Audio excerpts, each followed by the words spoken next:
इसलिए फिल्म की शुरुआत एचा से होती है जो उसकी कहानी बताती है और वह कहती है कि वह हर रात एक ही चीज का सपना देखती है, जिसमें वह एक शानदार घर में एक बहुत ही सुंदर आदमी को देखती है जो हर दिन उसके करीब आता है। आज रात भी जब एचा यह सपना देख रही थी, हमने देखा कि वास्तविक जीवन में भी उसके पास एक दानव था और इससे यह स्पष्ट था कि एचा राक्षस के जादू में है। खैर, जब एचा रात में उठती है तो उसका पति घर आता है तो वह बहुत खुश महसूस कर रही थी, लेकिन उसे गुस्सा भी आ रहा था कि उसका पति हर दिन बहुत देर से घर आने लगा है। एचा अपने पति को सब कुछ सही जगह पर रखने के लिए कहती है और वह करता है, लेकिन हम देखते हैं कि एक राक्षसी हाथ उन सभी चीजों को इधर उधर फेंक देता है, जिससे एचा को गुस्सा आता है। ऐसे में एचा और उसके पति के बीच बहस हो जाती है और उसका पति गुस्से में आ जाता है और बिना खाना खाए यहाँ से चला जाता है। अगले दिन एचा काम पर जाती है और अपनी दोस्त को अपनी परेशानी के बारे में बताती है, जो वह महसूस करती है कि उसका पति बदल गया है, वह पहले की तरह उस पर ध्यान नहीं देता है। फिर उसका दोस्त उसे समझाता है कि वह भी उसके साथ पहले जैसा व्यवहार नहीं करती है, वह उससे पहले की तरह मीठी बात नहीं करती है और उसके लिए तैयार नहीं है। वह एचा से कहती है कि अगर आप चाहते हैं कि आपका पति आपकी ओर ध्यान दे तो आज रात उसके लिए ठीक से तैयार हो जाइए। यहाँ एचा का पति एरियल भी इसी बात को लेकर चिंतित था कि एचा उससे खुश नहीं है। वह अपने वरिष्ठ को भी यह बताता है। फिर वरिष्ठ भी उसे सलाह देता है कि आपको जाकर एचा से अच्छी तरह से बात करनी चाहिए। अब आज रात जैसे ही एरियल घर आता है, एचा बहुत अच्छी तरह से तैयार थी।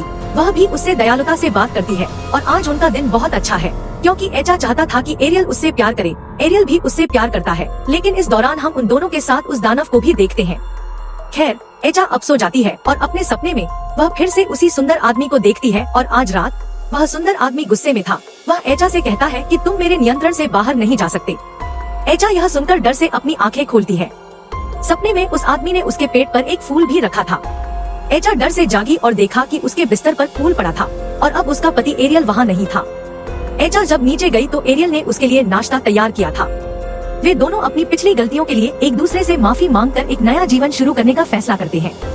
आज जब एचा काम पर आई तो उसने स्टोर रूम में वही फूल देखा जो उसके बिस्तर पर था। जब उसने उसे उठाने की कोशिश की तो किसी और के हाथ ने पहले उस फूल को उठाया। उसने डर से पीछे मुड़कर देखा कि उसके सपने का सुंदर आदमी अब उसके सामने था, जो तेजी से उसकी ओर बढ़ रहा था। एचा को पता नहीं था कि वह उससे क्यों डर रही थी, और जैसे ही एचा ने दर्पण में उसका प्रतिबिंब देखा, वह और भी डर गई, क्योंकि वह प्रतिबिंब में एक शैतान की तरह लग रहा था, जिससे उसे उल्टी हो रही थी। और जब वह वॉशरूम जाती है तो उसका दोस्त भी उसे ढूंढते हुए अंदर आता है। एचा उससे बात किए बिना वहाँ से चली गई और उसकी उल्टी देखकर उसकी दोस्त बहुत परेशान हो गई, क्योंकि वहाँ खून और बहुत सारे कीड़े थे।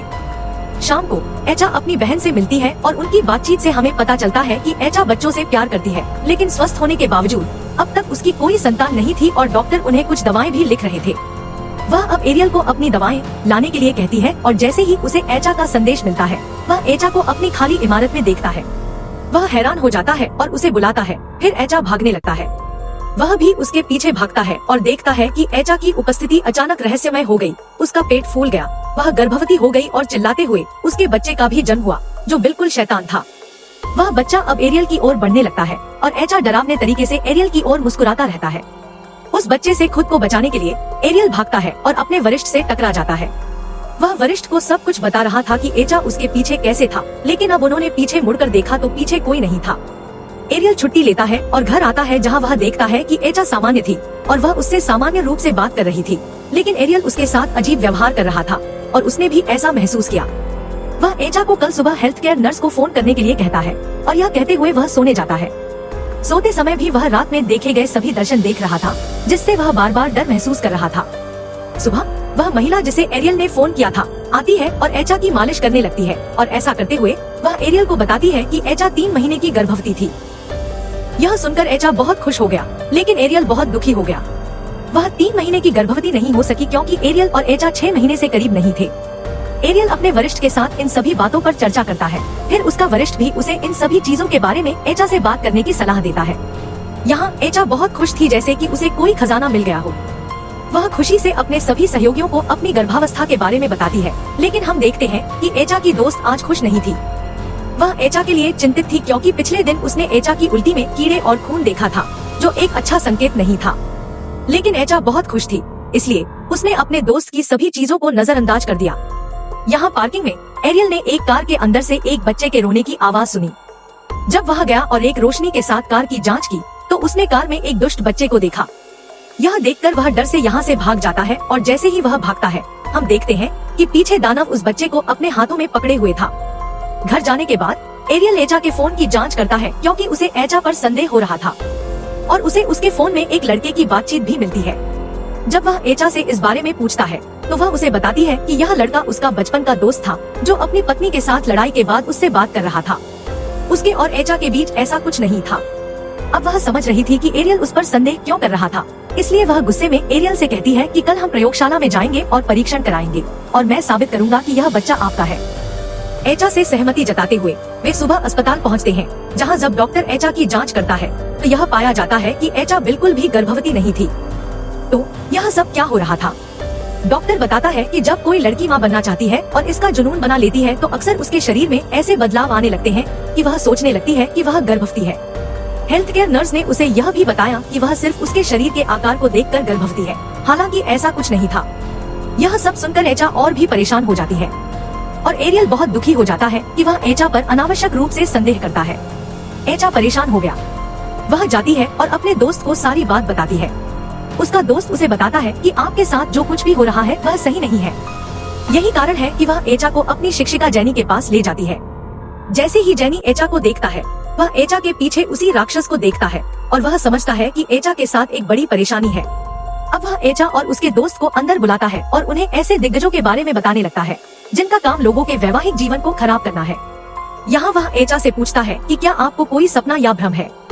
जब एचा उसे अपने सपनों के बारे में बताती है तो वह उसे बताता है कि आपके पास ऐसा विशालकाय है जो लोगों का घर खराब कर देता है। अब एचा जेनी को अपनी गर्भावस्था के बारे में भी बताती है। जेनी कहती है कि तुम गर्भवती ईचा नहीं हो और यह सुनकर वह और भी क्रोधित हो जाती है। एचा की हालत बहुत खराब थी, इसलिए उसका दोस्त उसके साथ लंबे समय तक रहता है जब तक कि वह सो नहीं जाती। इसके बाद वह घर चली जाती है। वह सड़क पर एक बिल्ली का बच्चा देखती है जिसे वह उठाती है और शीर्ष पर रखती है ताकि कोई उसे कुचल न सके। लेकिन अचानक उसे अजीब लगता है। जब वह पीछे मुड़कर देखती है तो वहाँ वही राक्षस था जिससे वह एचा को बचाने के लिए जेनी ले गई थी। यही कारण है कि वह राक्षस गुस्से में जल गया और वह हमला करते हुए एचा के दोस्त को मार देता है। एचा अपने सपनों में यह सब देख सकती है और डर से उठ जाती है। उसे बाहर से भी आवाज आ रही थी। जब वह डर से बाहर गई तो उसकी दोस्त मर चुकी थी, जैसे उसने सपने में देखा था। उसके दोस्त की मौत ने एचा को चौंका दिया था। एचा भी दोषी महसूस करने लगी कि उसकी दोस्त की मौत उसके कारण हुई थी। जब एरियल घर आता है तो वह एचा को बुरी तरह रोता हुआ पाता है। जैसे ही एचा एरियल को पूरी बात बताती है, एरियल को भी दुख महसूस होता है। अब रोते हुए एचा का पेट इतना फूल जाता है जैसे कि वह गर्भवती हो गई हो। यह देख दोनों परेशान हो जाते हैं। वैसे भी अगली सुबह एचा एरियल को उन सपनों के बारे में बताती है जो वह हर दिन करती थी और जिनके बारे में जेनी ने कहा था कि ये दिग्गजों द्वारा दिखाए गए सपने हैं। अब एरियल को लगता है कि एचा को जेनी ले जाना बेहतर है। जेनी को एहसास हो रहा था कि एचा और एरियल कितनी परेशानी में है। यही कारण है कि वह उनकी मदद करने के लिए तैयार हो जाता है और यहाँ एचा का भूत भगाने की प्रक्रिया शुरू होती है, यानी दानव से छुटकारा पाने की प्रक्रिया शुरू हो जाती है। लेकिन यह राक्षस बहुत शक्तिशाली था। वह भूत भगाने के दौरान एचा के शरीर में प्रवेश करता है और वह उन्हें एक भयानक आवाज में बताता है कि वे इस राक्षस को एचा से अलग नहीं कर सकते क्योंकि दूसरी दुनिया में एचा ने इस राक्षस से शादी की थी, जिसके बाद वह राक्षस एचा के शरीर को छोड़ देता है और इस समय एचा को तीव्र दर्द होता है। जेनी एरियल को बताता है कि यह राक्षस इस तरह से जोड़ों के जीवन को बर्बाद कर देता है और इससे छुटकारा पाना बहुत महत्वपूर्ण है। उससे छुटकारा पाने के लिए वह उन्हें कुछ छंद बताता है जिन्हें उन्हें हर दिन पढ़ना पड़ता था। वे 14 दिनों तक उन छंदों का पाठ करते रहते हैं और वास्तव में उनका जीवन पहले की तुलना में बहुत अधिक सामान्य हो जाता है और इन छंदों का पाठ करने से उसने भी उन सपनों को प्राप्त करना बंद कर दिया। लेकिन एक दिन एरियल एचा को बताता है कि उसे किसी काम के लिए शहर से बाहर जाना होगा। हालांकि वह ऐसी स्थिति में एचा को छोड़ना नहीं चाहता था, लेकिन दूसरे शहर जाने से उसे बहुत पैसा मिलने वाला था जिससे उनकी सभी वित्तीय समस्याएं हल हो जाएंगी। एचा एरियल से कहता है कि तुम्हें जाना चाहिए, मैं अपना ख्याल रखूंगा। अपने पति के जाने के बाद एचा उन्हीं छंदों का पाठ करती है और सो जाती है।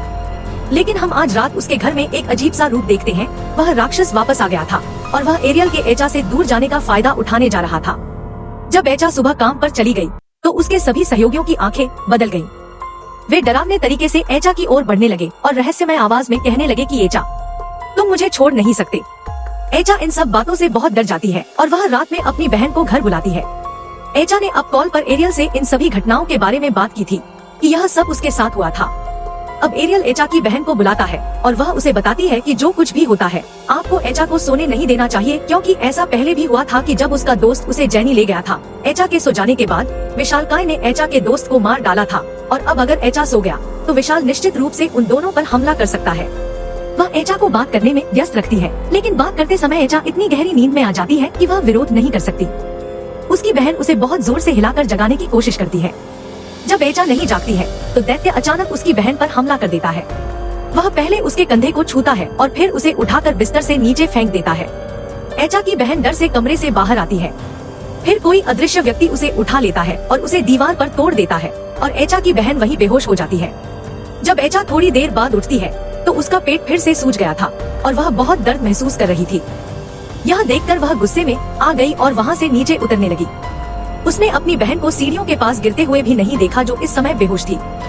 एचा एक हैंगर लेती है और उस बच्चे को उसके अंदर से बाहर निकालने की कोशिश करती है, लेकिन असफल रहती है। जब तक एरियल वहाँ पहुँचा, एचा की हालत बहुत खराब थी। एरियल एचा की बहन की चेतना को बहाल करता है और फिर वह तुरंत एचा को अपने साथ जेनी के घर ले जाता है, जहाँ जेनी कई अन्य लोगों को इकट्ठा करता है और यहाँ एचा का भूत भगाने का काम शुरू होता है। यहाँ कई लोग प्रार्थनाएं पढ़ रहे थे और यहाँ एचा के सपने के अंदर हम एक और दुनिया देख रहे थे, राक्षसों की दुनिया। उस दैत्य की दुनिया में भी वह इन सभी लोगों द्वारा पढ़ी गई प्रार्थनाओं को सुन रही थी और वह इन प्रार्थनाओं की मदद से इस दुनिया को छोड़ना चाहती थी। लेकिन यहाँ वह दैत्य आता है और उससे कहता है कि तुम मेरी दुनिया नहीं छोड़ सकते। एचा उससे डर जाती है और इधर उधर भागने लगती है और उसके दौड़ने से वह राक्षस क्रोधित हो जाता है और वह अचानक एचा के पास आता है और उसे पीछे से पकड़ लेता है। जैसे ही वह उसे विशालकाय की दुनिया में पकड़ता है, यहाँ वास्तविक दुनिया में एचा पूरी तरह से हावी हो जाती है और वह बिस्तर से उठती है और उसका बिस्तर भी हवा में उठ जाता है। उसकी आंखें भी दुष्ट हो गई थी और वह राक्षसों की तरह जोर जोर से हंस रही थी। ये लोग अब और भी जोर से प्रार्थना करने लगे थे, जिससे उस दैत्य को भी बहुत दर्द हो रहा था। वह दैत्य भी जेनी को डराने की कोशिश करता है, लेकिन जेनी डरता नहीं है। अब वह दैत्य भी दर्द महसूस करने लगता है और वह एचा पर अपना नियंत्रण खो देता है। जैसे ही एचा और उसका बिस्तर जमीन पर आता है, एरियल अपने कानों में वही कविता पढ़ना शुरू कर देता है और इस तरह एचा अपने सपने में देखती है कि एरियल उसे बता रहा है कि मुझे तुम्हारी जरूरत है, मेरी दुनिया में वापस आओ। और यहाँ दिग्गजों की दुनिया में एचा अपने जीवन को उस विशालकाय से मुक्त करने के लिए अपना सारा प्रयास करती है। राक्षसों की दुनिया में वह अभी भी इन सभी लोगों द्वारा पढ़ी गई प्रार्थनाओं को सुन सकती है, जो जब वह खुद विशालकाय की दुनिया में पढ़ना शुरू करती है तो उस विशालकाय की दुनिया नष्ट होने लगती है। और यहाँ वास्तविक दुनिया में हम देखते हैं कि एचा अब नहीं है और अंत में जेनी का यह जादू काम करता है और एचा उस विशालकाय से मुक्त हो जाता है। अब वह उस दैत्य की पकड़ से पूरी तरह मुक्त हो गई थी। एरियल और उसकी बहन यह देखकर बहुत खुश हुए। कहानी के अंत में हमें 6 साल बाद वह समय दिखाया गया है जब एचा के अब 2 बच्चे थे और उनका जीवन अब सामान्य था। हम देखते हैं कि जब एचा के बच्चे बाहर खेल रहे थे, एचा की बहन उन्हें बाहर से लेने जाती है और हम घर के बाहर वही शैतान देखते हैं जो इस समय मानव रूप में था और वह एचा की बहन को इतना रहस्यमय लग रहा था। यह बताया जा रहा है कि विशाल अब एचा को पूरी तरह से प्राप्त करने में सक्षम नहीं है, लेकिन वह उससे बहुत दूर नहीं गया। फिल्म के अंत में हमें वह वास्तविक लड़की भी दिखाई जाती है जिस पर यह फिल्म बनाई गई थी। इसका मतलब है यह फिल्म एक सच्ची कहानी है और फिल्म यहाँ उस लड़की का साक्षात्कार दिखाकर समाप्त होती है।